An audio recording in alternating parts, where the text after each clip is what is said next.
The last thing I want to finish with is going to be lenses, and the action of lenses is actually going to depend on refraction. And what we're going to do is we're going to talk about what's going on with these guys. So suppose I had some light rays coming in. So my blue lines are going to represent my light ray, and these guys right here could represent the crests of the light wave. These guys are always going to be perpendicular to each other, always have been and always will be. Now, we can actually talk about two types of lenses. We can talk about a converging lens, another word for that would be a convex lens, and we could also talk about a diverging lens, and we would call that one a concave lens. So you can kind of see the concave lens right here. This is going to have the cave, so if I had my person right over there, they're inside of a cave, so concave, and if it's not concave, it's got to be convex. This lens right here is going to converge things down, and we could even say that this guy right over here could focus light, and it could focus images as well. It's going to kind of look like this. This is actually a double convex lens. And what we could kind of say is this lens is going to be made out of something like glass. Glass is going to be relatively slow compared to the air. So when this crest right over here comes in and it touches the glass just right here, it's going to slow down right over here. Right here, it's still going to be going relatively fast. So what's going to happen is it's going to bend this light crest, and you can kind of see it bending a little bit right here. And then this part right over there is going to exit first because you can kind of see it right over there. And it's going to start to go faster. Right over here, it's going to be going relatively fast as well. Right here, it's still going to be relatively slow. So when the light emerges from this guy right over here, this wave crest has been bent inwards. The light ray is always perpendicular to it, and you can kind of see these guys are focusing down to a point. So this is kind of why you can burn things with magnifying glasses, for example. That would be an example of a converging lens. A diverging lens is going to be thicker at the center, or thicker at the edges than the center, and the exact opposite is going to happen. We're going to have our wave crests kind of coming in. Right over there, it's going to start to slow down as soon as it hits the glass. So right over there, slow. Right over here, it's still going relatively fast, and this is going to bend it the opposite direction. So here I've bent it kind of like this. And what's going to happen is right over here, it's still on the glass. Right over here, it's still on the glass. It's still going slow. Right over here, it's going to be going relatively fast. Now, I can talk about my wave crests, and they're going to emerge from the sky, and they're going to be going like this. My light ray is going to be perpendicular to it. Something that's kind of interesting is this guy will never form an image, or never form a real image. This guy right over here kind of can. Now let's just get some jargon out of the way when it comes to lenses. Whenever we go ahead and we draw a lens, we're always going to draw a line right through the center of it. And this is called the principal axis. You can kind of see this guy just right over here. We can also talk about the focal point, and if we're talking about a converging lens, that's going to be where all the light rays come together. So if I were to shine some light into this lens right over there, we know it's going to bend it inwards. It's all going to converge down to this one point, and we're going to call that thing the focal point. We also are going to call it, or we can also call the distance from the lens to the focal point the focal length. So this distance right here, we would call the focal length, and I'm going to give that just a little teeny tiny f. So now let's kind of talk about what lenses can do. Well, it turns out that lenses can go ahead and it can form images, and that makes them very, very, very useful. Now, image formation actually comes from the fact that we're going to perceive light traveling in straight lines. And it turns out we actually don't even need a lens to do this. All we need is a pinhole. And the first camera was called a pinhole camera. We had this little teeny tiny hole, and if we had an object right over here, so there's my object, then the light's going to kind of travel through this hole, and it's actually going to act like a lens. The light's going to travel, in this case, in a straight line, and it's going to form an image right back over here. And what the image is going to be is you can convince yourself that for every chunk on top, I'm going to have one on the bottom, and I would have one that kind of goes like this. I'm going to have an image, and technically it's going to be an upside down image. Now, real-life applications of this, suppose we were to go outside and get under the tree canopy. What we're going to have is we're going to have the leaves, and they make small openings.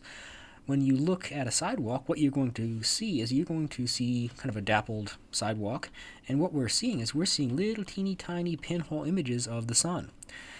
And if you were to go out during a solar eclipse, then you're not going to see something that looks like this. You're going to see something that might look more like this, like this, like this. So I encourage you to go out during the next solar eclipse. Don't look directly at the sun, by the way. And go ahead and take a look at the shadows. Or I guess you could look on YouTube too. Now, lenses pretty much do the same thing. I could have an object right over there. The light's going to travel through it. It's going to bend. It's going to go through the focal point. Could kind of argue there's two different points. And it's going to form the top right over here. It's going to form this guy right over there. And it's going to be upside down. This is going to be a real image. The reason why it's real is because the image is on the same side as the light. So right over here I have my light, and right over here I have my image. This was a little bit different than the mirror. With the mirror, when we had our object, we saw something that appeared like it was over here, and I said that this was a virtual image. The difference is there's not going to be any light over here. So no light is going to be a virtual. If there's light, it's going to be real. Now, of course, you know that I'm going to give you an equation for image formation, so you definitely want to put some stars on this slide right over here, and you definitely want to have this equation written down. This equation is going to dictate where images are actually formed. What we could do is we could say I'm going to have my object, and it's going to form some image. We can, have our lens, we have our focal length, focal point. What we can kind of do is we can say, suppose I were to draw a line along the principal axis, straight to hit the lens.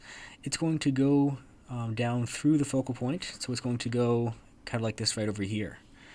What we can also do is we could draw a line straight down through the center of the lens, and where that intersects with the other ray, that's where my image is going to form. And you can kind of see this guy's going to be upside down right over there. So this guy right here is going to be my image. Now, I could talk about the focal length. We know what that is. I could also talk about my distance to the object. That's my d sub o. And I could talk about my distance to the image. And it kind of makes sense that the distance to the object is going to depend on where the image is formed. We have one very straightforward equation to use. We could say 1 divided by the focal length is equal to 1 divided by the distance to the object plus 1 divided by the distance to the image. So the focal length is also going to depend on where the image is formed. Let's just get a little bit of practice using this guy. Suppose I had a lens with a focal length of 6 centimeters, and I told you that my object was 8 centimeters away. So kind of what I'm saying is this distance right here is 6 centimeters. This guy right over here is 8 centimeters. Where is the image going to be formed? Well, let's go ahead and do this. We're going to say 1 divided by the focal length is equal to 1 divided by the distance to the object plus 1 divided by the distance to the image.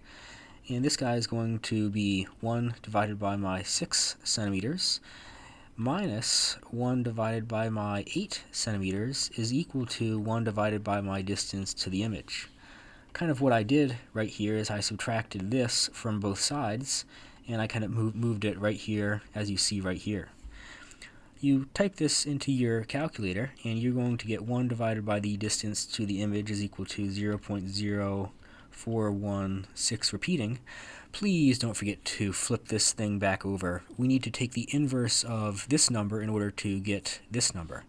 So we're going to take 1 divided by this to figure out what the distance to the image is, and this thing works itself out to be 24 centimeters. Please make sure that you're good to go on using this equation right here. You're definitely going to see a homework problem. You're definitely going to see one on the test. Now, what we can do is we can ask ourselves, what happens if the object is outside of the focal point versus inside of the focal point? Well, it turns out that if it's outside of the focal point, it's always going to form this upside down, bigger image right out here. If it's inside of the focal point, it's actually going to make an image that appears like it's behind it. So here I have my distance to the object. My image is actually going to be right out here. So what we could kind of do is we could draw those lines I talked about, one through right here, through the focal point, kind of like this. This guy right over here, straight through it. Here we have our eye, and our eye is actually going to see an image. It's going to appear like it's back here, and it's going to be bigger. This is actually kind of a magnifying glass, and if you were to hold a magnifying glass far away from the object, it's going to appear to be upside down and potentially smaller. Now, let's talk about real-life applications of lenses. Let's talk about eyeglasses. We have two forms of eyeglasses. One's going to be concave, one's going to be convex. One's going to deal with nearsightedness, one's going to deal with farsightedness. So let's talk about myopia. Myopia is nearsightedness. And what's going to happen is your eye is going to focus not on the retina back here where you want it to. It's too strong. It's going to focus right here. So objects are going to appear to be blurry. How do we fix this? Well, we actually want to spread the light out. So we're going to use a diverging lens, concave lens if you will. That's going to spread the light out, and that's going to shift that guy towards the back on the retina. Let's talk about hyperopia, which is farsightedness. In this case, your lens isn't strong enough in your eye. So rather than focus on the retina where you want it to, it's going to focus back here.